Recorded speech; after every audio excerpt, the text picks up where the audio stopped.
I am going to beat you into the living death.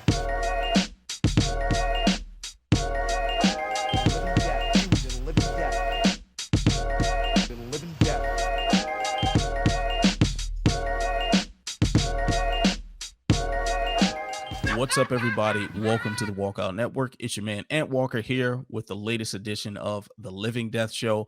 I'm very happy to sit down with these two gentlemen once again that you know and love. We did have a guest lined up, but due to some unfortunate circumstances, that's going to be rescheduled for next week. So definitely next week, you'll love the guest that we've had lined up for you. Anyway, let's go ahead and introduce my two guys right here. First up is the jack of all trades who has mastered them all, the senior editor of Sherdog.com, Mr. Ben Duffy. What's up, Ben? Hey, I'm doing real well. Plenty to talk about this week. Obviously, I think we're probably going to jump into something that is only tangentially related to combat sports right off the bat, just because, it is related. It's affecting it. But yeah, plenty to think about this week, huh? Absolutely. And of course, the man who anchors the panel every week with the stats, the facts, the figures, and the numbers. He is the associate editor of Sherdog.com. Also, my good friend, Mr. Jay Petrie. What's up, Jay? I am almost overwhelmed in a mostly good way about what we have to go over today, because there's a lot of stuff across the world that needs to be discussed. And my stat of the week is going to start with that, because there's nothing to do with the UFC or Bellator or some goofball BKFC matchmaking or PF. No, none of that stuff. We're going to Poland. We're going to Poland for a good reason, because KSW had an event that not a lot of people watched, and they really missed out because it was some violent. Stat of the week is 6, because the heavyweight champion, you might remember a guy from the UFC, his name was Phil DeFries. British guy, tall, kind of lumbering, long striker, kind of hit a double every now and then. He fought Stipe, was his big loss, I guess you can call him. So over in KSW, he has flourished to a degree we've never seen before. And what I mean by that is he has defended his title 6 times in a row. In the history of this sport, period, all the leagues, all the major leagues out there. I'm not talking about King of the Cage. I'm not talking about, some B152 Kentucky series. No major heavyweight champion has ever defended his title that many times, ever. And think of all the heavyweight greats we had over the years. So, Fedor, I'm saying watch your back, pal. Oh, dude, heavyweight 6 in a row, you might as well be the Harlem Globetrotters. Yeah. Like 4 in a row is the record I could find anywhere. And it was Blagoevano back in World Series of Fighting when it flipped to PFL. And that was, the strength of schedule isn't the best, but it's heavyweight. The strength of schedule is never the best in any company. And yet this guy is still able to do things. And Darko Stosic, also a former UFC fighter, moved to heavyweight and has looked excellent since moving up. He's in that butter zone like 230 or so, and he's fast and he's powerful. And he tapped out to fatigue. Like, Phil Freeze beat him so badly and wore him out so thoroughly. He's like, no. And even the press release of the organization said TKO to punches / exhaustion. So, wow. 6, boys. 6 for KSW. I know we're not going to be talking about them for long, but Phil DeFries, man, he is a top 15 heavyweight in the world now because of that. Yeah, man, I think it is important too to give some of these other fighters and other promotions their flowers while we still can. Like 6 heavyweight defenses is a masterpiece, no matter which way you look at it. So a very good stat there. But before we get into the discussion today, remember to like, subscribe, share, tell a friend to tell a friend, tell that friend to tell 10 more friends. Thank you for tuning into the Walkout Network. Fellas, this is, and forgive me for not having a lot of knowledge on this subject other than some things that are kind of related to some work I've done for my day job that kind of keeps me somewhat in tune with a lot of world events. But that's another story. I feel as though we would be doing ourselves, we'd be doing the listeners, and just the world in general, a huge disservice to not address what is actually going on that's of real importance. There's literally a war going on. There is a Russian invasion of the Ukraine. People are dying. This is a real deal combat situation. So we can't stick to sports.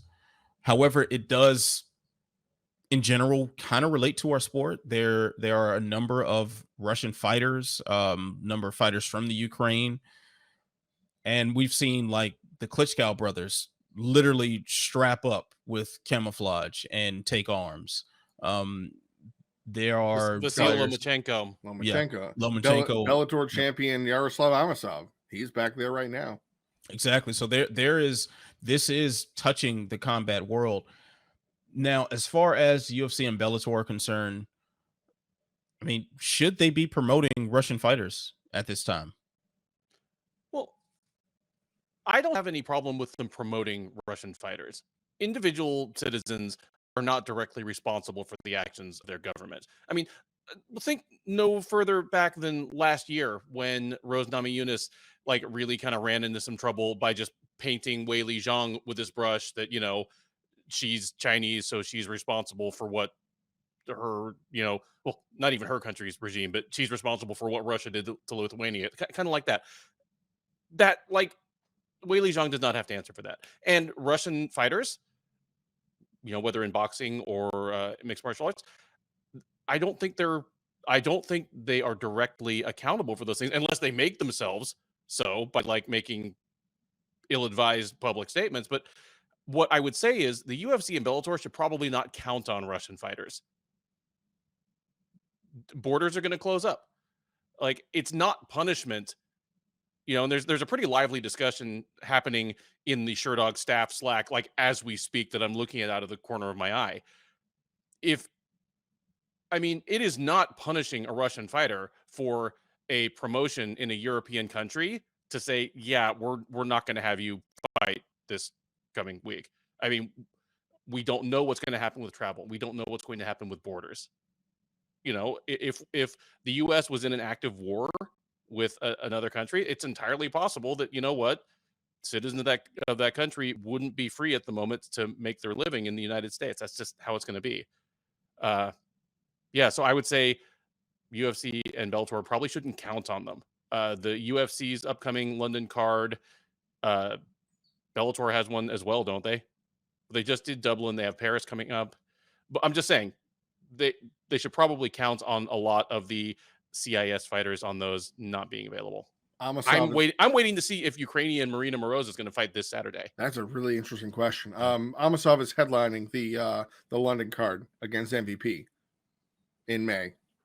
Well, I should say he is scheduled to do so. Yeah. Yes, I mean things. But I mean, he said yesterday that he is going back to Ukraine to fight. I think he's in there. I think he's back now. Yeah, he's back already. All right. I think he's. Yeah, I'm pretty sure he's either there now. Or he's just about to be there.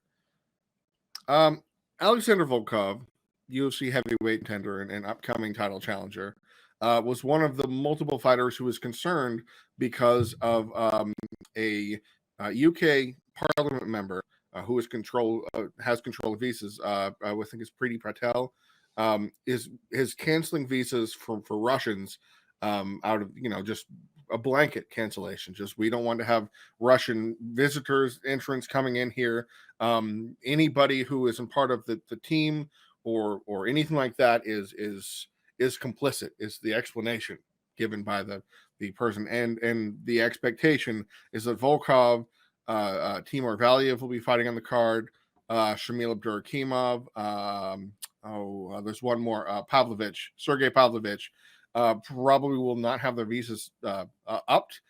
Volkov spoke to Sherdog today on Monday, actually, and so the visa's been issued, but there are sanctions, there are concerns coming through that the UFC is actively trying to get Volkov to London right now. Get there, get in before there's any travel restrictions, anything like that, because even though he has the visa, getting into the country is a separate factor. Mm-hmm. And I know that a lot of European nations are closing their borders, and rightfully so or not. It's not, that part I don't want to really weigh in on. But to the original question about if the UFC should promote or push fight, I mean, Islam Makhachev just headlined a UFC card this weekend, and there wasn't a massive adverse reaction. Duffy, did you feel something different? I did not feel an adverse reaction. No. I mean, it's hard to tell in a room with a couple hundred people in it. True. In an arena, you would have known. Like, yes. Russian fighters at Bellator Dublin got that is stick. Yes, they did. Tokov. And I am impressed that the UFC booth did not shy away from calling him Russian. I expected them to kind of dance around it, call him Dagestani and assume that that Americans wouldn't realize that Dagestan is, of course, a client republic of Russia. No, they flat out said, the Russian. So, hey, at least they're being above board about it. Well, for the most part. I mean, I would liken that more to just force of habit than anything else. And also too, like the Dagestani fighters, like while we know that they are part of Russia, they are thought of as very separate things. From like a cultural standpoint. Internally, I mean, like externally perhaps, but those are the people that are making up the backbone of Russia's fighting force right now. Yes. And even more so than Dagestan, Chechnya, which is right next door. That's Ramzan Kadyrov's country. That's where Khamzat Chimaev is from. Like those tiny little republics are actually forming the backbone of the Russian quote unquote army that's executing this war. And therein lies the issue right here is KSW, who I just was talking about, glowing about how great their heavyweight champion is. He's British, so don't have any controversy there.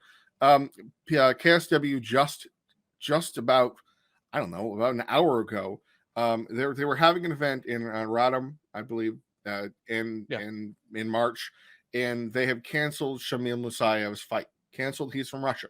I think he fights out of Universal Fighters, so it isn't a big mega camp or in Golden Team, so it's not a big one of those camps like an Eagle, a Checkmate, a Akhmat, and there is. I disagree with that. I disagree with what they did because Shamil Musayev had no connection towards any. And from what I've gathered, I did a little digging on him when I found this out. No support, like ardent support of the war or down with Ukraine, anything like no. He's just a guy. He's a fighter. He fights. He eats dinner and he fights. And he takes pictures of him fighting. He takes pictures of him training, standing outside of buildings, eating food. That's just that's the extent of it. There's not a big, complicated, dramatic, like the guy who we talked about several weeks ago. That was also an anti-vaxxer and he stabbed the doctor with a piece of steak, the bone with a steak. No, he's just a guy. So that rubbed me the wrong way.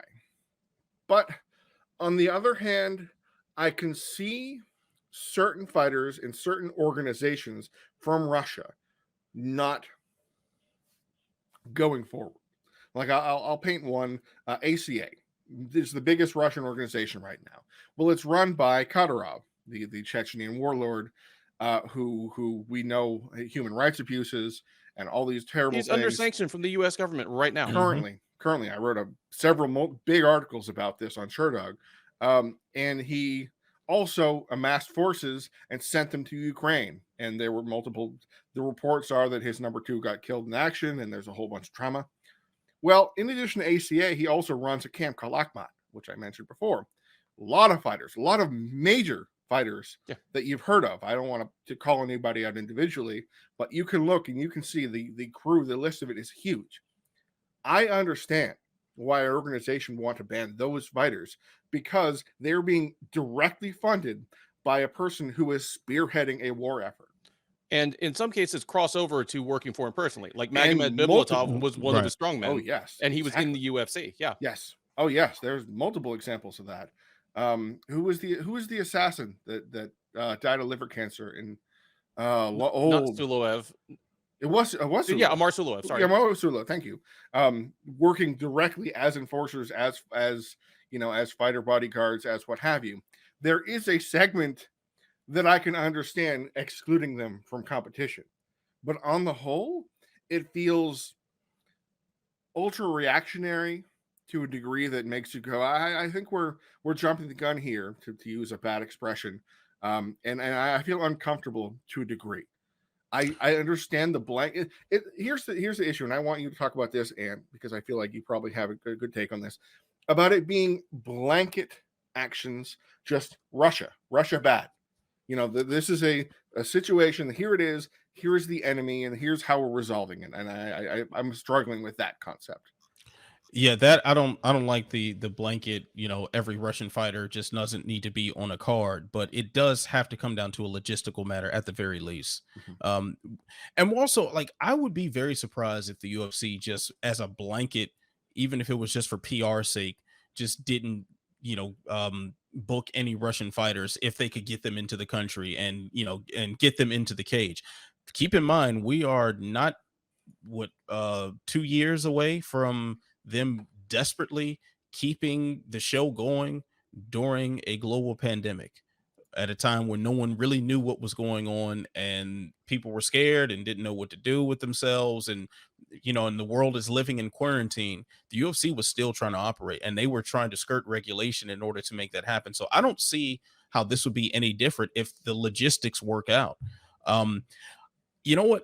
But from a PR standpoint, I'm looking at the guys who all took those pictures with Kadyrov and all hanging out with Vladimir Putin, and and accepting money and guest appearances, and those photos with the thumbs up and holding their belts and whatnot.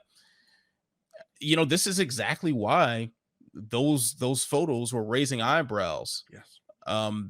If you align yourselves with people who are doing bad things, you get lumped in with those people doing bad things. It's just that simple. So if I'm Ali Abdelaziz, all your guys, maybe you should stop sending them over to hang out with warlords. Just a thought. Um, Whatever business you have is your business. So I'm not even gonna get into that. But if you're concerned about PR, probably not the move there, buddy. Probably not the move. Now, the UFC has always operated in its own kind of self-imposed bubble where it believes it's above or beyond political ramifications and anything like that, and tries to operate almost like it's in a vacuum. Like, we don't care what's going on. We're going to keep on going. We're too big to fail. All those different kinds of expressions you can use.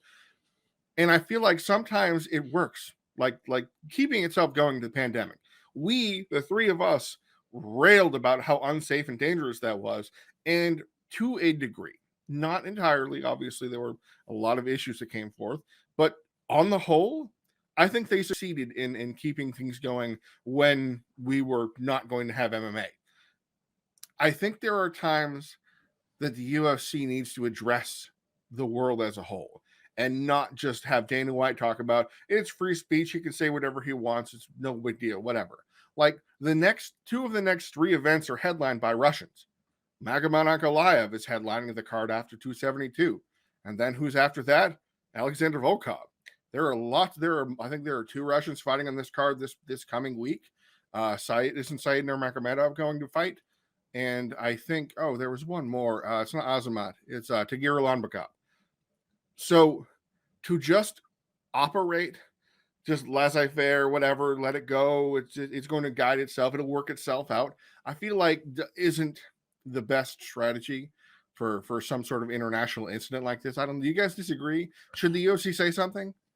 But I mean, I'm sorry, I'm stepping on you. Like, KSW this past weekend, plastered around the cage were no to war stickers with the Ukrainian flag and a no to war. And they had multiple fighters. There was a fighter from Georgia who got up there and said, I have friends and family in Ukraine. I support them. I love them. I want the war to end. That kind of thing like that. I feel like the UFC wouldn't let that happen. Here's the thing, man. And I think it should. I don't. The thing is, I don't want the UFC to say something if it doesn't have anything meaningful to say, or if it doesn't follow through with appropriate action. Okay. We're talking about the same organization that, while they were, talking about LGBTQ rights and had the T-shirts printed and all the rainbow stuff on the shorts, they were still in business with Kadyrov, who was literally executing gay people just for simply existing. This is also the same organization that posted the memorial to George Floyd, yet featured Michael Chandler in his Black History, and and still supporting the same sort of conservative causes that lend itself to that type of policing. So I prefer them to just shut up if they are not going to follow through with action or say something that has any real meaning and weight behind it.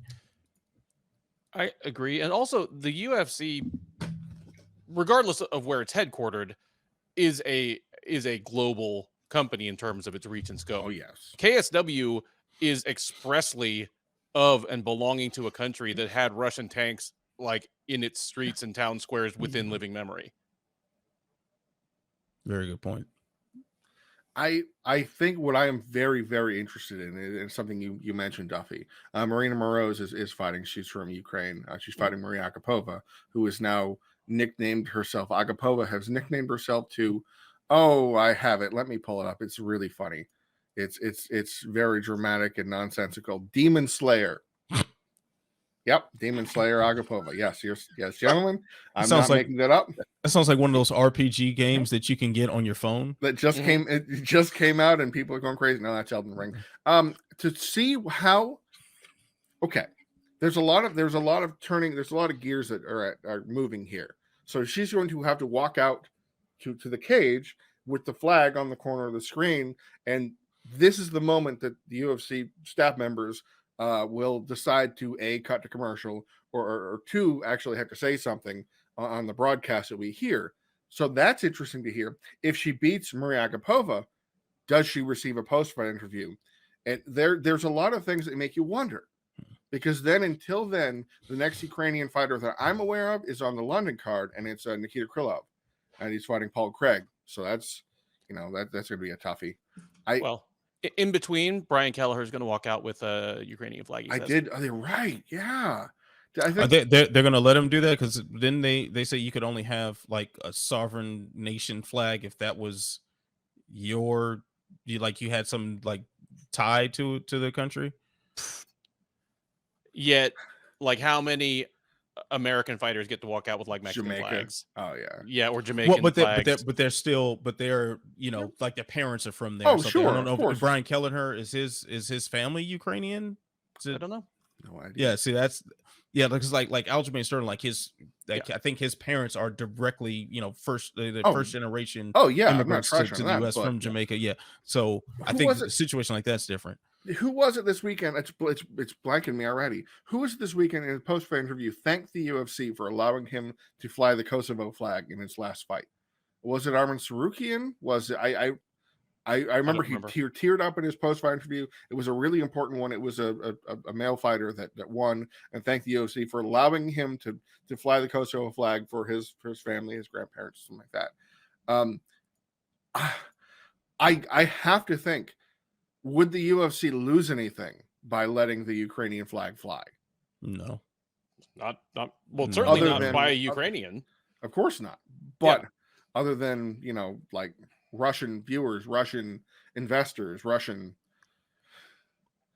I don't know. I'm not sure how to make about this. I think my curiosity goes: how much does the UFC say or allow to be said? My guess. This is Anik on the stick. He is. Teflon. Oh yeah. And there will be some sort of general non-committal thing, like obviously our hearts and thoughts are with all the people suffering in the conflict, blah blah blah, this completely non-committal thing as Moroz walks out. And the Iron Lady has an iron chin, and she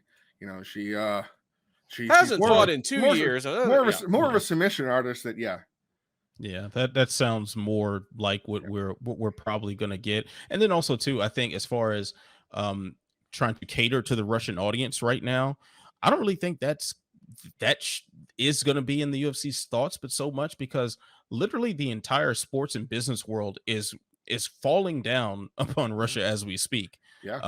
FIFA and the Olympic Committee and like every major sporting organization, like we had, I think, was it NASCAR or F1 or something? Some racing organization, like they're moving their I'm sure it would be F1. NASCAR doesn't have a whole lot to do with Russia anyway. Okay, yeah, I don't know. They're leaving. They're going from Russia to somewhere else. I just see white people driving, man. That's all I know. But they were got like leaving. some Dukes of Hazzard reruns going. It's not even. Yeah, I'm like I don't know, man. That it could be a Dukes of Hazzard. I have no idea what's going on with people just racing, but there was some race that's supposed to be in Russia, and they took it off the schedule, and they're just staging something somewhere else. So like the entire sports and business community seems to be separating itself from Russia in whatever way it can. If the UFC is part of that, it's just going to be more on the pile. I don't think it's going to necessarily, screw the UFC for now on. Like, when this is over with, and everybody jumps back on board, and whatever the political landscape is over there, and the business interests start flowing back in, the UFC will just be part of that group again. So they really don't stand to lose anything by having anything in support of Ukraine. Like I said before, I just don't want it to be something that's insincere and isn't followed through on appropriate action. I like it. All right. So I appreciate this conversation. I do, guys. It's so difficult because we have to stick to sports. And anybody that hates this conversation and should have skipped this whole segment by now when we get to talking about people punching each other. But I think of organizations like UFC and Bellator that rely and PFL. Oh my goodness! Oh my God! Yeah. That rely heavily on Russian fighters. Will have to make a decision, one that will change the nature. Like I thought we were going to be done, but I guess not. Like PFL. Say PFL says, all right, we have to take a stand here. Russian fighters were going to have to wait until later. That is a watershed moment in the sport, I think. If a major organization were to take a stand like that, like KSW has started already. I'm curious as to if that is something that could take hold. I'm curious too, man. I don't know. I'm not even really sure how to answer in a lot of ways, because this is so beyond just the scope of what we normally talk about. I don't want to speak out of turn here, but I will say this though. I do think that by sticking to sports, we got to talk about stuff like this. Oh, absolutely. We have to.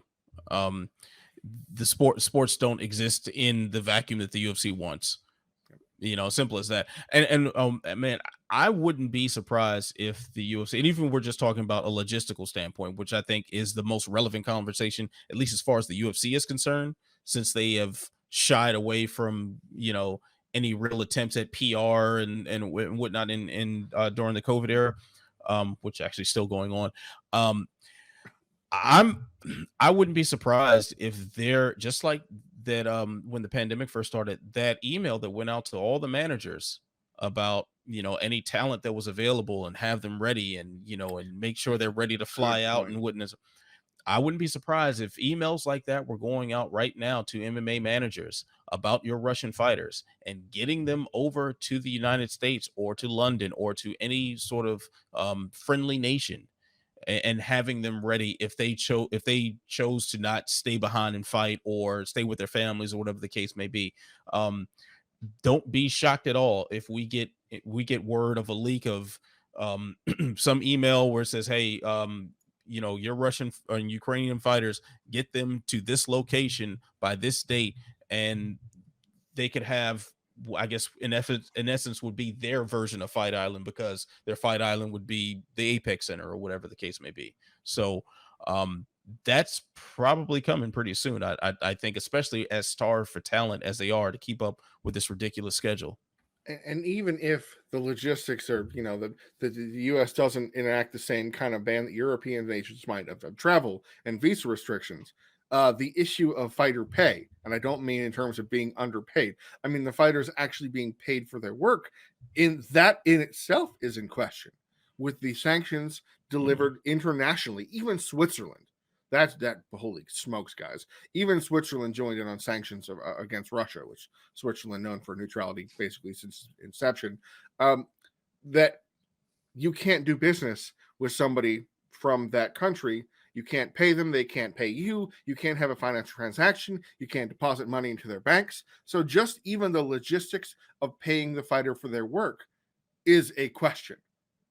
And that, I think, may be a restriction to fighters competing more than anything, more than even necessarily getting to the country, is will a fighter really wait or try and get paid in Bitcoin or wait for their money to sit in escrow in some offshore account waiting until they can get their money, or filtered through the management teams or something like that's It's an issue. It is an Yeah, issue. that's right? And that might be the biggest roadblock than anything else. Because you think about the legal loopholes someone would have to get through in order to dodge international sanctions, to That's the dodge tough- like UN sanctions and the Department of Justice and whatnot, these huge entities that have unlimited resources and muscle behind them. Yeah, that it just may not be, the juice may not be worth the squeeze at that point. And maybe that email goes back out to the MMA managers that are US based or based anywhere but Russia and the Ukraine, and those fighters get to fill in those spots that would normally be reserved from the fighters from the region in conflict. So either way, this is a logistical nightmare that we know that the UFC is not going to just lay down and accept. They are going to find some way to put bodies in the octagon and meet whatever obligations they have for ESPN or their other worldwide broadcast partners. Just that simple. The show still is going to go on regardless. So, all right, fellas. Now, I think we've given that a lot of love. So, unfortunately, we're probably going to have to trim down just a little bit of the other discussion, but it's fine because we just had a pretty worthless fight night, in my opinion. But let's talk about the one of the few things on that fight night card that featured who won in that fight? Where is he from? He's from San Jose. Yes, AKA product. Yep. Islam Makhachev defeated Bobby Green in the main event by pure domination. Wow. A first round submission. Man, I'm eating my crow and it tastes First so round good. TKO. Fists. Oh yeah, TKO. Yeah, Pounded TKO. them out, I'm very happily eating my crow because I picked Bobby Green because fuck it. Like that's why I picked him, and I would do it again. And Bobby Green wanted to do it again, but let's talk about the winner before we move into what's next for Bobby Green. Did this up his stock, Makhachev? Did it up his stock? Does it stay the same? Where are we feeling with Makhachev now? His stock is probably just where it was, because when you're going in against an overmatched fighter who's coming around at short notice, you're a minus 800 favorite. Just winning is not enough to keep your place in line, let alone take the next step. If it had just been a ho-hum 50-45 decision with a lot of takedowns, that's a moral victory for Bobby Green. And he probably doesn't believe in moral victories, but Makhachev detractors, the one who say the guy has no top 10 wins, why is everybody rushing into a title shot? It does count for them. If Green had really hurt him early on and kind of had him in trouble, had him on roller skates, and he had to turn things around and then clamp down, which is actually what I picked to happen. I thought Makhachev would win in the third or fourth round after wearing him down, but probably after having some trouble with his hands early on. That would have given ammo to Makhachev's detractors. Instead, he went out and he did basically the only thing a minus 800 favorite can do to silence any complaints. That was an airtight performance. I know it wasn't a literal no-hitter. I'm sure Green landed something, but it was effectively a perfect performance. What makes his performance to me more impressive, granted, I will also agree it didn't change his stock in the lightweight landscape for me one bit. Not one single bit. I still want to see him fight Beneil Dariush or something I'm going to talk about in just a minute here. It's the fact that Bobby Green only landed 9 significant strikes on him. But it is also that Bobby Green landed 9 significant strikes on him. Why is it interesting? Because Davi Ramos, who fought him for 15 minutes a couple years ago, landed 7 in the whole fight. So you don't hit Makhachev lately. Dan Hooker got like 4 off or something like that. Thiago Moises went to the 4th round and landed 13. Like, this is a guy that doesn't eat strikes, which is absolutely spectacular. If you want to get out of a fight and be ready for more comers, which again I'm kind of building up to something, you want to get out unscathed. And I have not seen a single fight in his entire UFC career where he has absorbed more than 13 significant strikes. His whole career, all of them, all the way back to Leo Kuntz. 13 significant strikes is the most anybody has struck him. And that took Thiago Moises 4 rounds to do so. Took Arman Tsarukyan 3 full rounds to do so. Took Nick Lentz 3 rounds to do so. 13. And that is interesting because it keeps him safe. It keeps him healthy. There's no concussion concerns to speak of, no worries, so that on a week's notice, he can challenge to step in and face Rafael dos Anjos at 170 pounds for the co-main event of UFC 272. And I get it. And I love it. And I need it. And it has to happen because breaking news, Rafael Fiziev has withdrawn from UFC 272 because he contracted COVID. And Dos Anjos has to fight. He's desperate to fight. He's moving his family this summer, so he won't be able to fight for many months. So he's going to fight no matter what happens. And Makhachev, who is totally healthy, says, "I'll fight RDA. I'm at 170. Let's do it." If not him, Paul Felder, Renato Moicano. So that was the most important thing for Makhachev. He dominated and he didn't get hurt, and that is something that very few fighters can do, and he did. So, Jay, I'm glad you brought it up. Does he fill in against RDA this weekend? 100%. Moicano's in Brazil, so that's not happening. Paul Felder said 174, I think, for something like that. Arman Tsarukyan can't take the fight. Dos Anjos will be fighting this weekend. This is the actual real version of Jeremy Stevens is fighting this weekend, because for real, he's fighting this weekend. Islam Makhachev said on his Twitter a couple minutes ago, 170, let's do it. We have unfinished business, RDA, contacting UFC, tagging all these different people. Why not? This is going to completely blow up what I've been saying about fighting in stock and whatever. This would improve Makhachev's stock at 155 pounds by coming in on short notice to beat Rafael dos Anjos at 170. Why? I don't know. Be the highest profile name that he would have fought. Absolutely. At a different weight class on short notice. But for some reason, it feels like it would help. I don't know if it's because Dos Anjos is ranked right around him, because RDA is like number 6, I think, at lightweight. But I don't know. Am I Duffy? No. You need to help me here. Is this the fight to make for the UFC right now? Short notice be damned. I don't care. Let's do it. No. What if RDA wins? What if RDA wins? That's the question.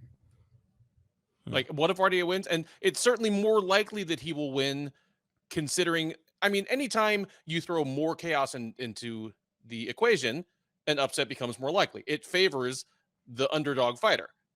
RDA would be a massive underdog, probably as big an underdog as Green. And I still don't think he beats him, but like, why even introduce that into the equation? Booking that fight is not going to save UFC 272. It's not going to make it appreciably better. It's it's another name on the poster, but it's not a particularly interesting fight. I kind of disagree. I think if you have Makhachev fill in, the amount of hype, maybe this is just because we are in the bubble, like outside of the MMA bubble, no one probably gives a damn. But inside our bubble, I think that would electrify a lot of people. Makhachev has quickly become one of the more must-see fighters, like that gets social media buzzing, that gets people talking and gets people excited. This would just send that to a crescendo after what he just did to Bobby Green, with the constant Khabib worship that goes on. It just makes too much. And then also too, like, this is a fight that should have happened already at 155. And if it doesn't happen now, it probably could be the next booking for both of them in, with like legitimate camp time for both men. I'm okay with it. And I think it does add something of value to the card, because you have actual title stakes beyond two guys in the main event who have lost twice to the champion at 170. So this sounds like a good fight to add on there and get people to get excited. How funny is it that a fight between two lightweights at 170 would have more stakes divisionally than the main event between the number 1 and number 4. What is Colby's like 3, I think. no, Masvidal, I think he's 6 right now. Oh, 3. Oh, he's 6. 6 Oh, he right dropped that now. low. Oh, wow. Okay. Wow, how about that? I mean, I guess so. Luke, Muhammad, Yeah, of makes course, that sense. makes All right. sense. I'm surprised they didn't rank him over Edwards because of the backstage thing. Anyway, I mean, Duffy, you make some really good points, Duffy, that I didn't think of. That it's such a high that it blows up his win streak. And you know who's the kind of guy? I mean, we talked about like Bobby Green. There's the feel in the air and the style and whatever. RDA against a gritty wrestler that he can sprawl and brawl with. I mean, I said that about Bobby Green. Oh my God, I'm circling here. Is the kind of guy that can pressure and make life difficult. Now we know what happens when RDA faces a better grappler. He gets destroyed. But on short notice, RDA prepared for a 5-round fight. That might be too big of a risk. Diego Fajeda just raised his hand, said he's 175 right now. That might be a more reasonable fight that doesn't hurt Makhachev because I want to see the fight really badly, but Duffy, you kind of talked me off the ledge there. I'm happy I asked you. So I'm the only one on the ledge now. I want to see the fight, but You're the one who got me on this ledge. I know. I pulled myself back, I suppose. The hell, man. Peer pressure sucks. All your friends jumped off a cliff. Would you follow them too? Yes. Did your parents ever say that? Yeah, probably. Because then I wouldn't have any friends left. I was like, it'd be boring up here. I would assume they were heading that direction for a reason. Yeah. I was like, girls in the liquor are down there, so we're gone. Yeah. But anyway, I still want to see the fight. Don't worry, Ant. I just temper my expectations. Whatever, man. Don't talk to me now. I'm bridging the gap, baby. Yeah, man. I mean, I don't think the UFC is, especially when it comes to trying to boost up a fast approaching pay-per-view. I don't think UFC is going to have much of a long-term game plan. So if RDA blows up the Makhachev hype train, so be it. At least we got that pay-per-view in. Like that's really the mentality that they've been taking lately. Oh, I am the bellwether voter right now because you're swaying me back because it just hit the little alarm bell in my head saying, "Hey, idiot! The UFC is very short-sighted. Yeah. They're going to step over dollars to pick up pennies 100% of the time. So Makhachev is the biggest name. Khabib 2.0. He can help us sell this crappy pay-per-view that I don't think is worth $75, but maybe we'll talk about that later. You can sell it on the RDA versus Khabib angle. It's like the de facto rematch between the two. So they're angles that they can take, and the fact that they have such a weak pay-per-view offering coming up Saturday, which obviously we're going to get into before we wrap things up today. It seems like an appropriate time to just throw one of your chips on the board and see what happens. So especially at 155, where there's no lack of names and excitement and whatnot. If Makhachev has a little bit of his mystique taken off because of a short notice bout against a former champion at 155, probably not the worst thing in the world. So, I think that's if they both sign on the dotted line, that's probably exactly what's going to happen. All right, fellas. So what about Bobby Green? I think he's leveled up to a certain extent. I don't think you'll see him on a prelim again. I think he's become at least a main card fighter. He's become a fight night co-main event fighter who could be promoted to a main event without, and it's not going to smell any worse than half the fight night main events we get these days. Obviously, if he had put up a hell of a fight, he could have raised his stock a ton in a loss. It's the inverse of what I just said a few minutes ago about Makhachev, where he did basically the only thing you could do as a minus 800 favorite to maintain your position or even advance it. Green did almost the only thing he could do not to help his case, because he was the sentimental favorite. Regardless of how people feel about Bobby Green, whether you like his style or you like his personality or whatever, just people who want underdogs and want chaos, like media members were like, "Oh, dude, I want to see Bobby Green win. This would be so crazy." And it's not because I hate Makhachev, just it would have been a great story. All he had to do was just hurt Makhachev and give people a moment of hope, or just put in a real gritty performance and still be like trying to win this thing at the end, and his stock would have risen. As it is, I still think he's leveled up a bit, but this wasn't the star turn it could have been. I want to ask you, Duffy, something. UFC 271 in Houston. Would you say Bobby Green received one of the top 3 pops in the building? Maybe number 2 for walking out, besides Lewis? Yep. Bigger than Izzy or a Texan like I don't know, Hernandez? Hernandez didn't get a whole lot of pop. We're wary of San Antonio down here, especially people who start in San Antonio and then like leave the state to train.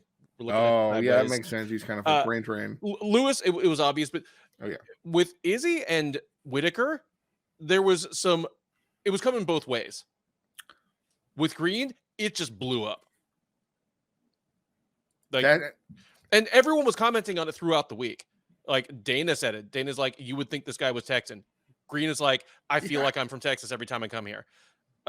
No, like Houston loves him. Yeah, and I think that isn't just, maybe he has some special connection to the region that I don't know about, but I think that's just we love Bobby Green thing. He looks like a brother from Houston. Okay. Like the tattoos, the facial hair, like he needs like a purple sparkle car with like a bump box and like some neon lights in the trunk, and some elbow swinging. But he personally has a very Texas vibe. And he's an LA guy. Well, the IE, which is very close to LA, and there's a deep rooted connection between the South and LA and black guys in LA. That's See, deep roots there.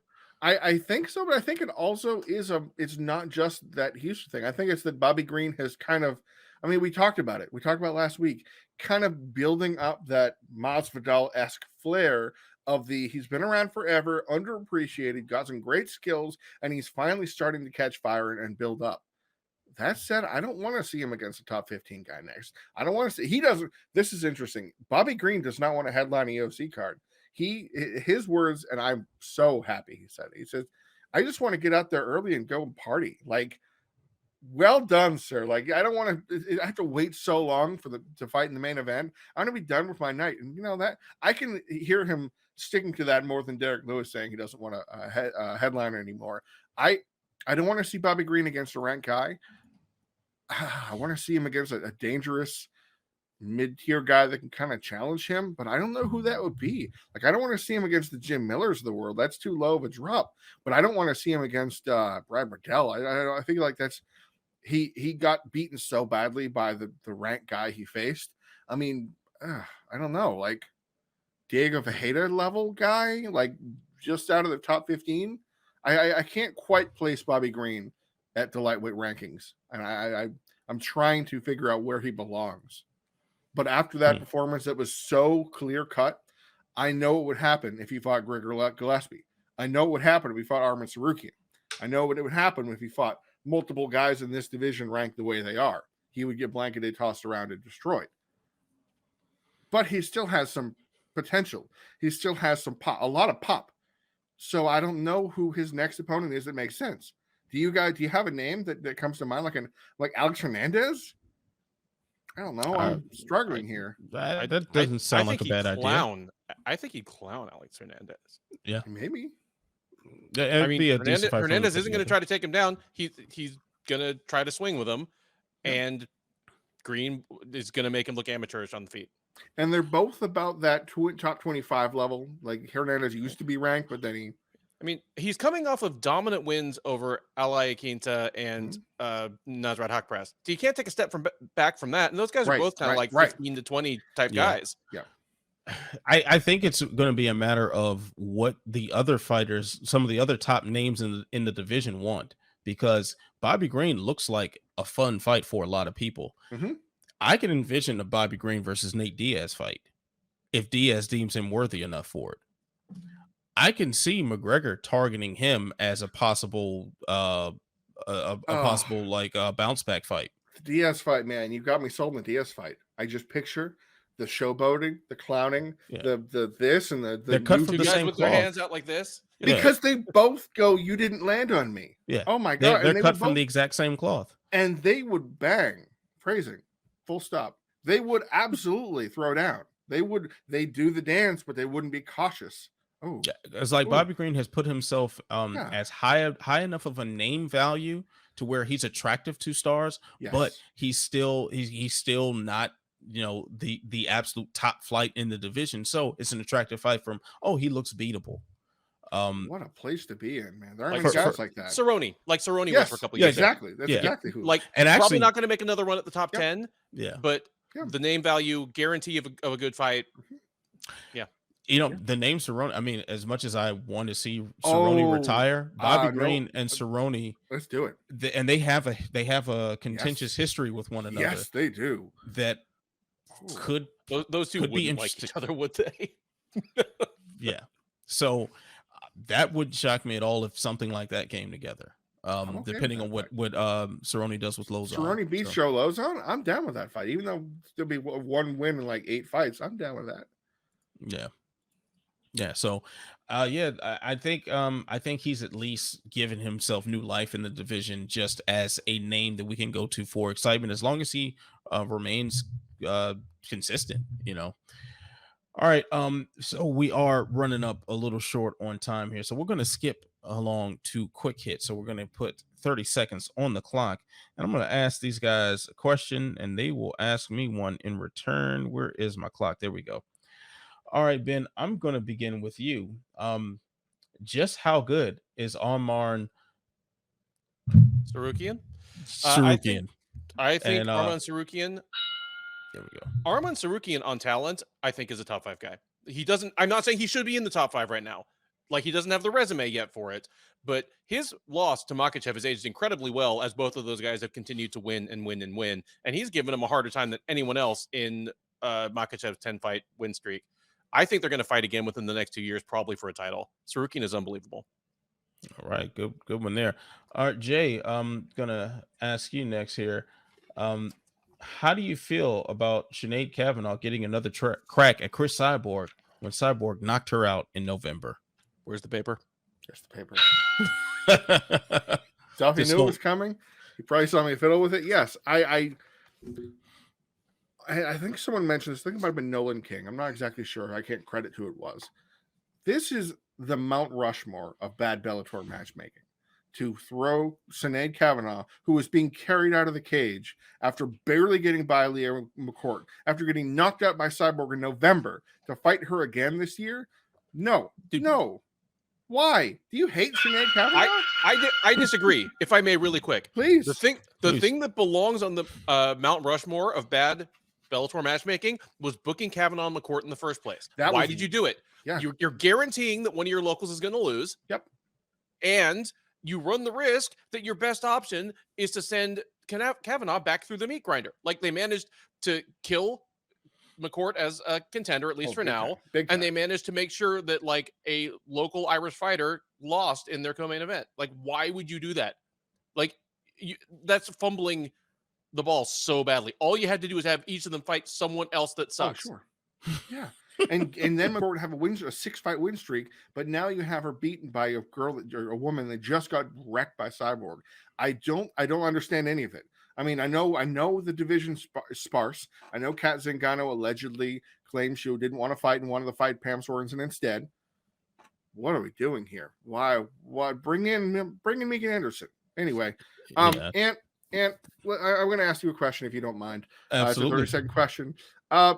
Main event of Bellator 275.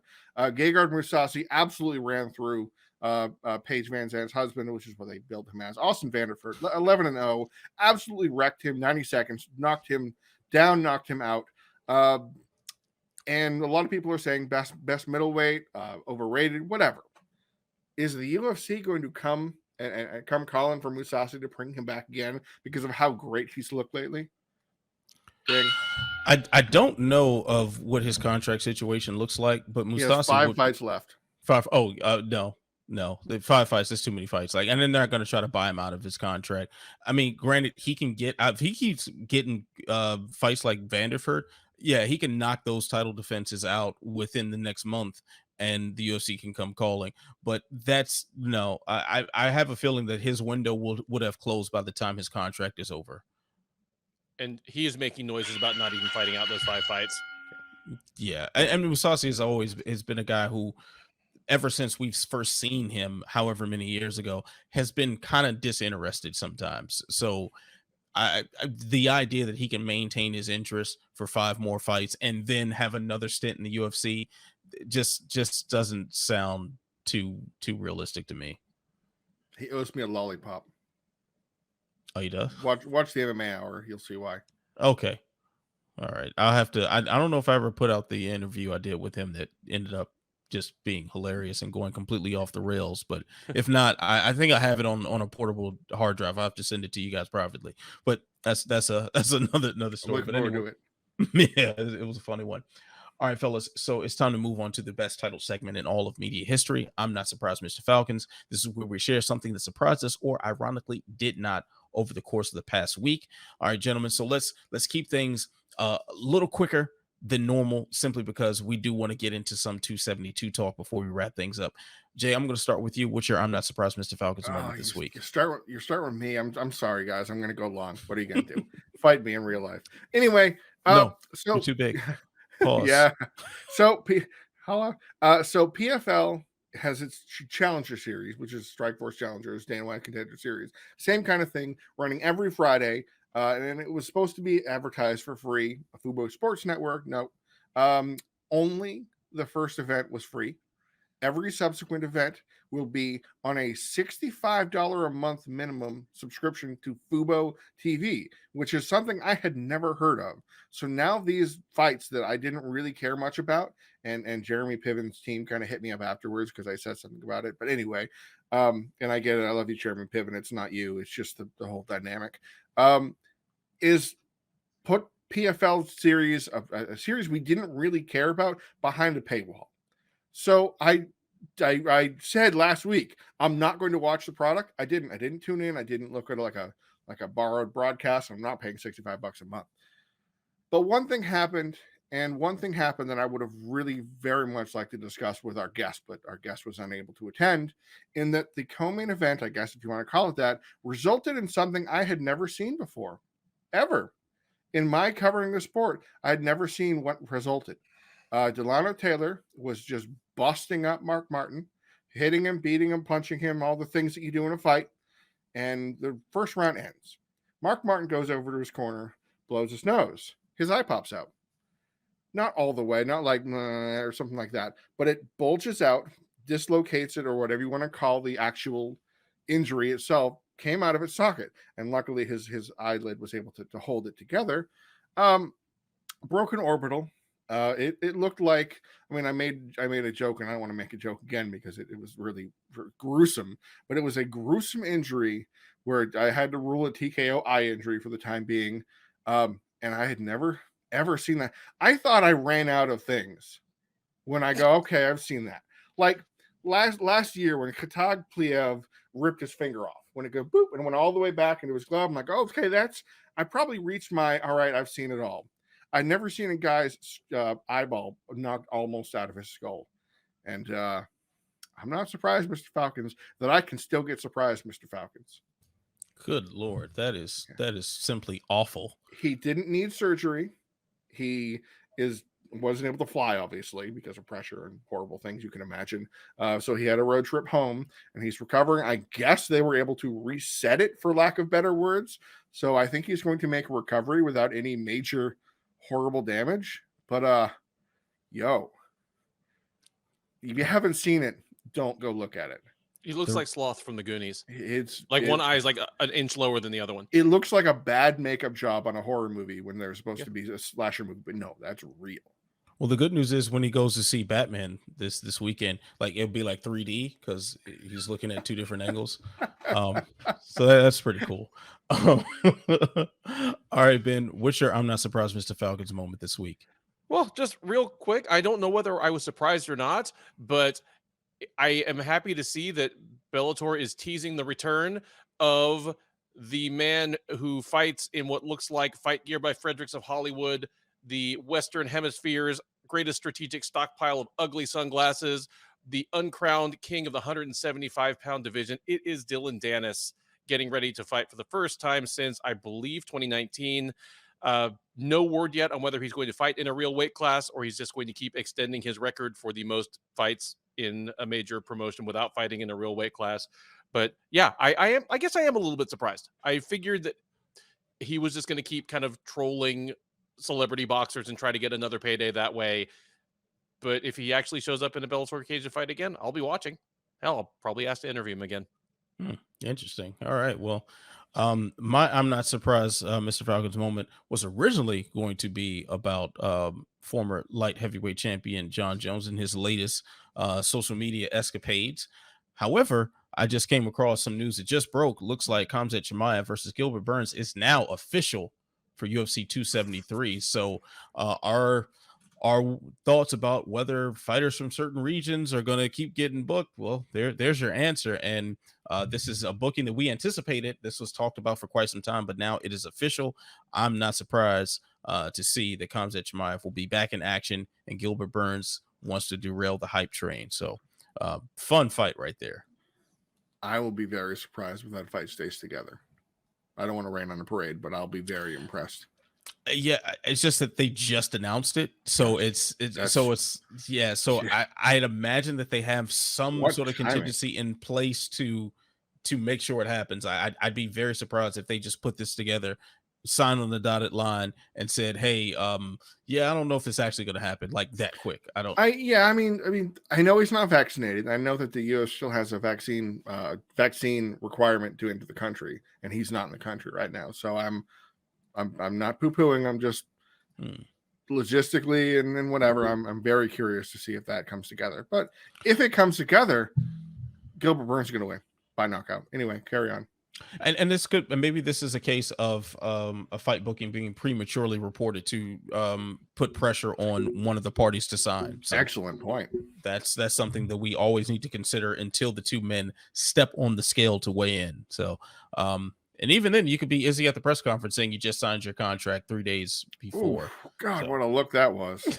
Wow. All right, fellas. So we've got UFC action happening this Saturday. UFC 272 takes place. The main event between Jorge Masvidal and Colby Covington in the fight for Kamaru Usman's leftovers. Let's are we buying the grudge match angle that they're selling this as? This is an Impossible Burger. It is 100% fake beef. Two times in one broadcast, gentlemen. This is. I think I'm actually going to use this line in my prime picks when I talk about this specific fight. But they're gonna laugh all the way to the bank in this fight, and that's good for them that they'll get paid. But what a shame they have to pretend to be enemies. It's just no, you're not. Shut up, guys. Yeah, I'm not sure what to make of it, of whether this is fake or real or not, because friends do make the best of enemies. And that's, we've seen that happen many times, but also I don't really care. Like, that's kind of the right angle though. I was like, I don't give a shit whether they like each other or not. Like, Colby Covington is an immensely unlikable person, at least by the public persona he puts on. Jorge Masvidal, well, my interactions with him, I think he's a likable person, but I think he's revealed enough of himself for someone to be like, hey, he's not that likable. So I don't care. Like, and also too, the fight itself means so little as far as the title picture is concerned, because I don't give a damn about a trilogy match with Kamaru Usman for either one of these guys. Like, I don't care. I think this is a crappy main event in a sense that it has no real stakes to it, and stylistically it's probably not going to be that fun anyway. But we'll get into that. I would be so excited if this fight were taking place at 155. Then we'd have a ball game. Yeah. Colby, has he ever fought at 155? Nope, but he weighs in at like 168 or 169 for every fight, whether it's a title fight or not, because he doesn't. He's a small welterweight. Yeah. So this should be.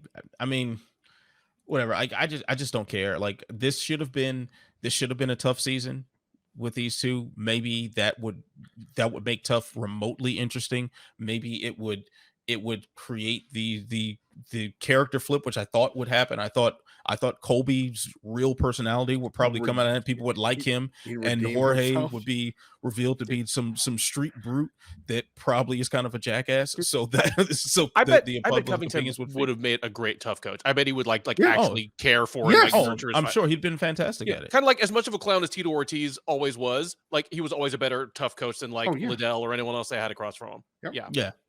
And I can see Masvidal turning into Rampage as a coach.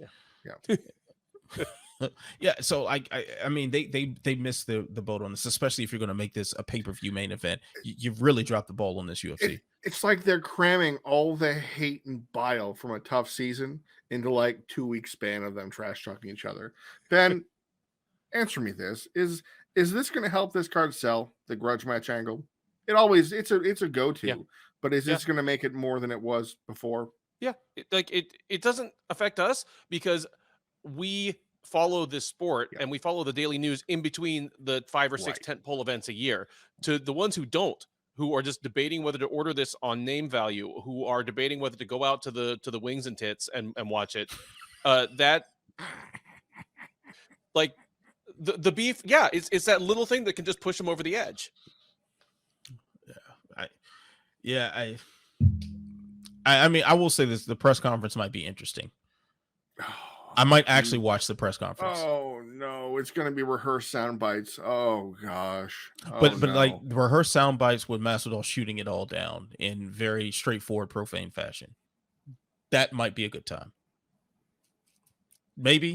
If not, then it'll just fall into the worthless drivel that all the press conferences have turned into, and there'll be some quote unquote media member with a bright suit on saying something stupid. That's exactly it. Josh, what's his name from the ESPN something in South Florida? That's that. I mean, I said this before. This is Trent Reinsmith's word. This is UFC 272 Florida, man. Like straight up. That's the name of this event. Yeah, I'm just waiting for somebody with credentials to offer fellatio to one of the main event fighters from the mic. That's going to be the next phase. Oh, guys, I have a question. Who's going to get the first question? Oscar? Oscar or Jose? Oscar or Jose, but John Morgan is going to be there for the UG. So he's still John Morgan. He's still John Morgan. Yeah. We got to get him back on the show. Definitely. Yeah. But one of those three is going to get the first question. I'm going to say it's going to go John, then Oscar, then Jose. Be the most likely order. Which is how it is most weeks. Yeah. And then there's not a lot of guesswork going on. Right. And then Schmo, and then some local Florida guy who's going to yell and challenge him to a fight, and then Mark Raimondi, he's going to bring in he's going to bring it back to earth. That's right. Mark Marundi will be after the guy who challenges him to a fight or something like, I saw you backyard fight and you ain't nothing. And then it's just, And then at some point, Gabriel's gonna inject something serious, and then it'll be overshadowed by someone else really stupid, or it'll be somebody like Colby interrupting him to say something mean, and then Gabriel's question, and Dana will be like, "What did you say?" I was, maybe we'll get these. Maybe we'll get Rodney saying something like serious, and then the fighter misinterpreting it and just being like a total dick to him. Yeah. In fact, we got to get him back on too. I think it's time to for the fans to make like a press conference bingo board of actually we should make a press conference bingo board. Yes. All right, let's do that. All right. So let's talk about the actual fights themselves in UFC 272. We're gonna ask the age-old segment. What the hell did I say? The age-old question, who you got? Ben, I'm gonna begin with you. Edson Barboza, Bryce Mitchell. An interesting fight here, 145. Who you got? Man, this is about as old school style of a clash of styles as you're going to find in the modern UFC. One of the greatest strikers in MMA history versus kind of this grappling prodigy who has made other good grapplers look bad in a way that, I mean, you have to go back. He makes me, he's kind of like a country fried Dustin Hazlett. And that's saying a lot because Dustin Hazlett is from Cincinnati. Like, I am going with Mitchell here. I think he's going to be able to walk through, You know, he's going to take some fire from Barboza, but he's going to be able to walk through, get him to the ground, and it's going to be all Mitchell. Jay, who you got? You know, Barboza seems to always, or not always, seems to get predominant grapplers. Like, I can look down through his resume and see multiple fighters be like, God, they are just matching wrestler and grappler against this guy constantly. Like, I mean, Dariush, Khabib, and Kevin Lee back-to-back fights. You know what they're trying to do to this guy. But there are two kinds of performances for Barboza with those. They're the Dariush, the I can stop your takedown and make you pay for it. Makwana Mirkani was a similar situation of the I know what you're going to do to me, but I'm going to try and stop it. And then there are the Kevin Lees that he can't stop it. And I feel like this will probably be the latter, because even though correct me if I'm wrong, but I don't really feel Mitchell is like a D1 style blast double kind of guy. I don't know him to be that, but he's somehow able to get the fight to the ground very skillfully and effectively. But it's not a normal snatch double or he'll isolate a single, run the pipe. No, it's not going to look like that.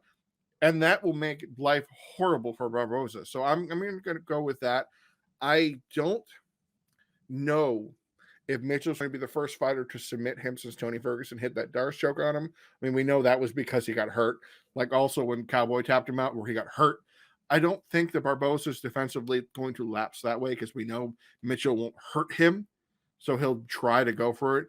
I'm going to go for like a 29-27 type scorecard where he gets a 10-8, but there's a round where there's a round where Barboza succeeds and he's able to stop enough takedowns like the first round, and then he gets tired and Mitchell can kind of run game on him. So I'm saying Mitchell's going to win a fairly lopsided decision, but he might drop a round because of it. Well, I'll tell you, nothing would thrill me more than to see Bryce Mitchell get the conspiracy nut job just kicked out of him. That would be absolutely fantastic to watch. Unfortunately, that's probably not what we're going to see. This is a really bad style matchup for Barboza for one reason mainly, and it's not just the threat of the takedown. It's Mitchell's ability to keep someone on the ground. I think Barboza has good enough takedown defense to stop a couple of shots. Maybe that first round and a half, he's on his feet.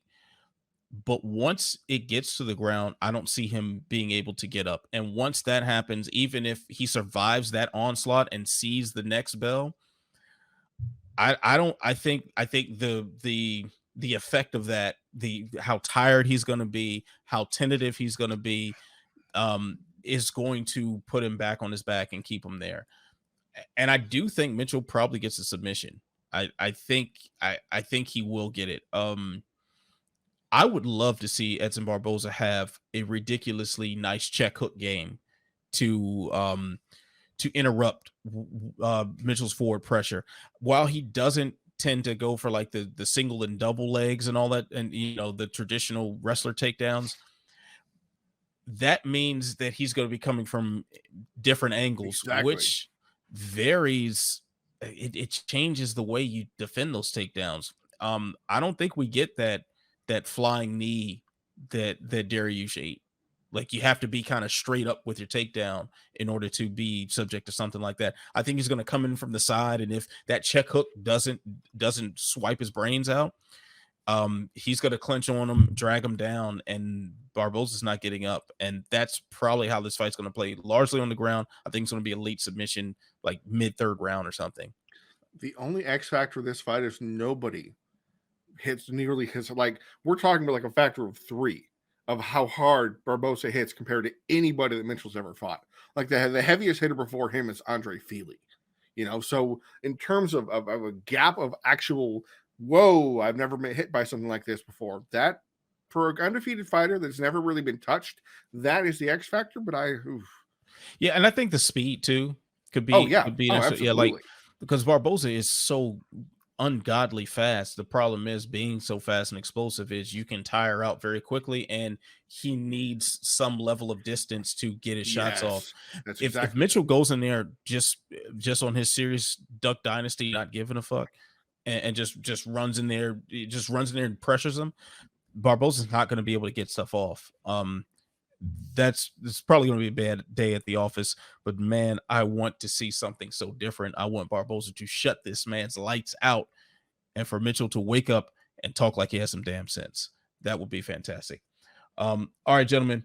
So we've got it was going to be Rafael dos Anjos versus Rafael Fiziev. That is off the card, as we said earlier. So instead, we'll talk about Kevin Holland and Alex Cowboy Oliveira right now, which is the third fight on the card, unless RDA gets rebooked. So, gentlemen, who you got? I got Holland. The only thing that really lends interest to this is seeing how Holland looks at 170. Oliveira is a perfect first test for him, though, because he's a guy who can take care of himself everywhere and is a good indicator of whether you belong in the division, and if you do, whether you belong in the top 15. But Holland is just going to have bad news for him everywhere. Holland, he's going to be a longer, rangier striker who's just as fast on the feet. And Oliveira's problem recently is that he started to look slow and susceptible on the ground. Holland is not a lockdown grappler, but he's an opportunistic submission artist. I expect that we're going to have some fun kickboxing exchanges. Things are going to go to the ground maybe in a scramble, or Holland, not a great defensive wrestler, but pretty good at hitting reactive takedowns or just initiating a scramble from the clinch or from a collision and ending up in a good position. And once there, I think he's going to find a way to tap out Oliveira. Give me Holland by submission, probably in the second or third round. Is this the kind of fight that Holland takes to show off that I'm not as bad of a grappler as you think I am kind of performance? Oh yeah. And he's going to hit like a skinny man submission, like a Bravo choke, or something.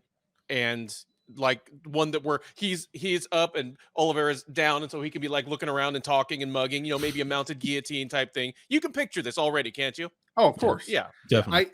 The only thing I'm wondering, I can picture Holland getting put on his back and then like shouting, "No, I got this," and he throws up a triangle or something to show off that he isn't totally helpless off his back.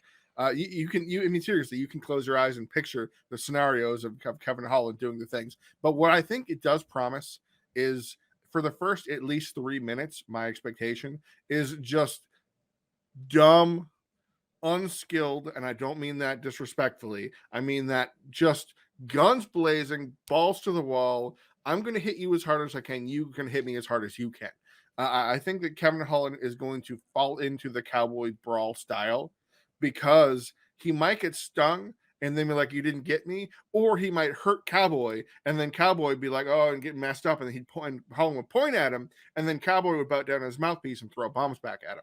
I too am going Holland by submission, probably by the second round. I'm feeling like a wackadoo triangle, or like a really long, stretched out rear naked choke, like where you like the back bend backwards kind of thing. And I think it's going to be really fun. I think it might be fight of the night. I think it might be just because of what they bring to the table, and the first surge of adrenaline, I think, is going to be a lot of fun. I'd be very surprised if this wasn't fight of the night. Like this screams action, this screams chaos, this screams madness. And I'm going to make it unanimous as far as the winner. I think Kevin Holland gets his hand raised here. My only X factor is, what does he look like at 170? Is he going to have a tough cut? Is he going to be drawn out? Is he going to be, not enough fluid on his brain to absorb any strikes?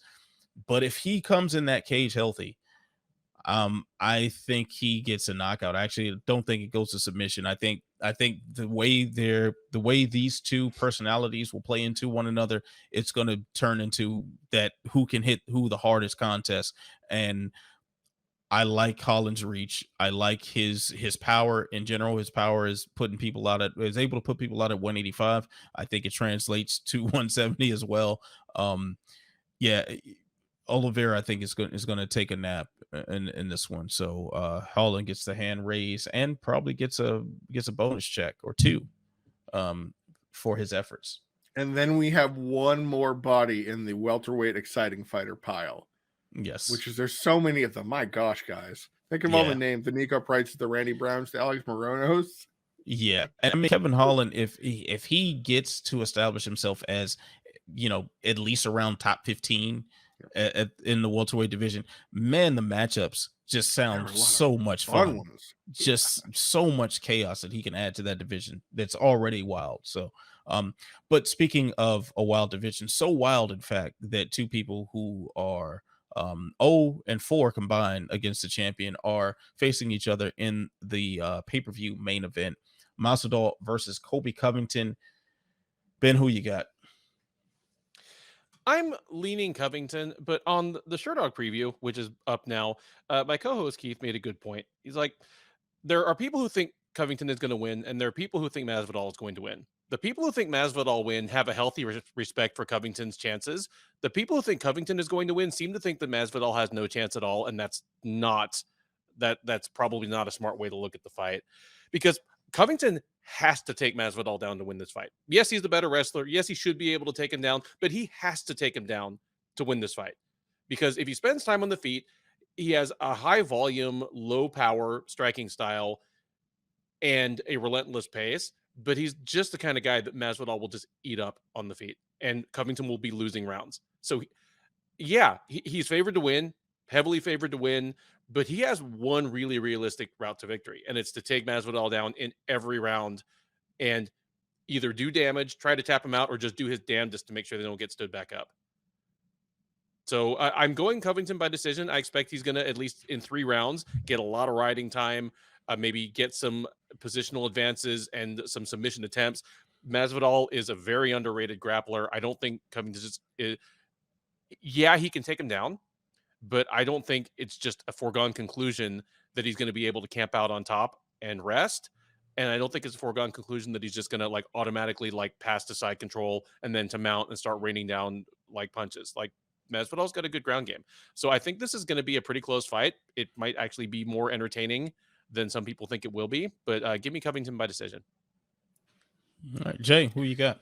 It's funny how we can have the exact same pick, but a different way of getting there, because I don't think Masvidal his hands will be as effective in this fight as they would be on paper, and that's because of his concern for getting taken down. Colby Covington, through his whole career in the UFC, which is a long one, the only people he has not taken down, Kamaru Usman and Damian Maia, that timer, who's like, yeah, nah, I'm good. That's it. Every other fighter he's taken down, some of them multiple, many times. I think he took Brian Barberena down a dozen times, and I'm not exaggerating. He grounded Robbie Lawler 10 times in their fight. And here's something fascinating.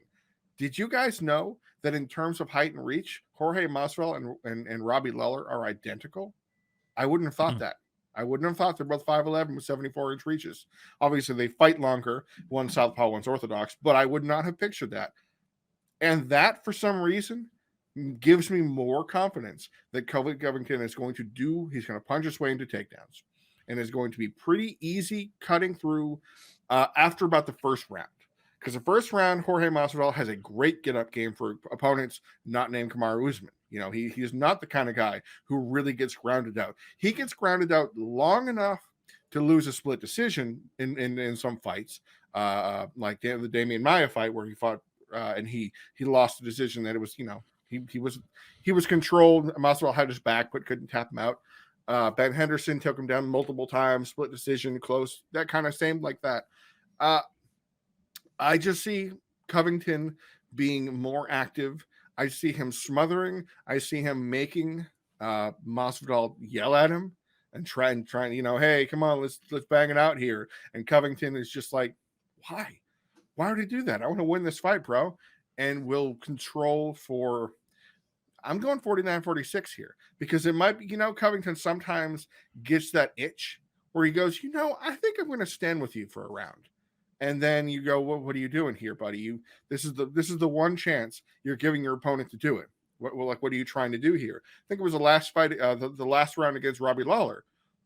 You didn't take down Robbie Lawler, and he's 5th round Lawler mode. What are you doing here? So he tries to test himself out, and he still outstruck Robbie Lawler. Obviously, a lot of it related into that. Give me Covington by a 49-46 type of decision. A lot of wrestling, at least 5 takedowns, probably 7, 8, 9 in the range, because Masvidal will get up and Covington will smother him. There will be boos. There will be frustration. There will be questionable USA chants, because Jorge Masvidal is also from America. It's going to be an odd viewing experience, and we will learn. Here's the thing that I think I'm mad at myself the most. We're not going to learn anything from this fight. And the only thing we could learn is if Masvidal knocks him out, in my opinion. So yeah, I'm going clear cut Colby Covington chaos, crushing and other C words to win this fight. I got some C words for him. Alliteration. My alliteration ran out halfway through.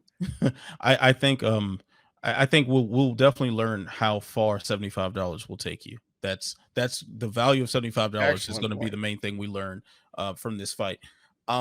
It's unanimous. I'm going to pick Colby Covington, but yet again, it's going to be a difference in how it happens. One, Masvidal has the wrong mentality to fight a guy like Colby Covington. Masvidal still has that Street Fighter mode where he can have the better moment. Like, he can have his Nate Diaz versus Leon Edwards moment, and in his mind, he will have won the fight, ignoring the other 24 minutes that he was getting taken down and slapped around and whatnot. So I definitely see a world where that's possible. But one thing I think could happen here, I think Colby Covington might get a little more success on the feet than we're giving him credit for, simply because the threat of the takedown is probably going to make Masvidal just somewhat hesitant on it. Yeah. And then on top of that, these guys being training partners for so long, he knows that Colby Covington isn't necessarily the most the most powerful striker in the division, meaning he's likely to not respect the shots that are coming at him. And that will be a perfect time for Colby to do what he did against Kamaru Usman in their first fight, and that's sit down on his punches just a bit more. If he sits down his punches just a bit more, causes a little bit of damage, that might scramble Masvidal to the point where those takedowns come a lot easier. And then it's rinse and repeat.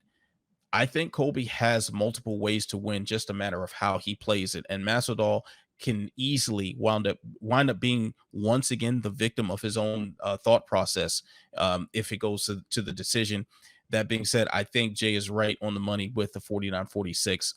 I think that big moment that Masvidal probably could have is going to be that one winning round, and other than that, yeah, it's going to be some random moment at round 2 or 3. And other than that, Colby is just going to wash. I think this is going to be a very clear-cut decision for Covington. No. I would never have expected that of the two fighters, statistically speaking, Jorge Masvidal throws more volume than Colby Covington. I wouldn't have thought that. Definitely wouldn't have thought that. Yeah. But I'm sure his accuracy numbers are way higher. 10% higher. Yeah. Masvidal. Exactly. Yeah. But should be interesting. I mean, I hope we get a more interesting fight than what the potential is that we could watch. And Masvidal also doesn't spend 2 or 3 minutes of every round on the ground if he can avoid it. That's true. Covington's per round strike stats are going to be cut by that. Yeah. Yeah. Very good point. Very good point from a man with a very good haircut. Handsome Ben. Haircut. Yes. Very good haircut. See, from this side, I kind of look like Sinead Kavanagh. Oh, someone's getting their title shot. All right. So I don't want to fight Cyborg shit. Hey, Scott Coker, we got a guy. I would have jobbed to Liam McCourt just so I didn't have to risk fighting Cyborg. No, you look like an MVP opponent to me. Oh, he wouldn't even have to take the little shuriken out of his mouth. He could dance out in his Naruto costume, kick my ass without even taking it off. Yeah, he would style. All right, fellas. Well, that's going to do it for this edition of the Living Death Show. Big thanks to Jay and Ben for once again gracing the panel. Happy to talk with you guys as always. And next week, we're going to have some fun discussions about the aftermath of UFC 272 with good guests. So subscribe, share, tell a friend to tell a friend, tell that friend to tell some more friends. Ben and Jay have plenty of coverage for UFC 272 available for you on SureDog. Preview, post-fight for Ben. Jay's got the post-show wrap-up articles and stats and all that fun stuff, play-by-play as the fight goes on. So be sure to check SureDog for that. I don't have any 272 content coming for MMA on Point, but if I can get the kids to cooperate, I do plan on live tweeting some stuff, so that should be fun. Now, anyway, yeah, man. So you know what you got to do. You got to stay beautiful. You got to stay positive, and you got to stay sexy. I'll see you when I see you. Peace.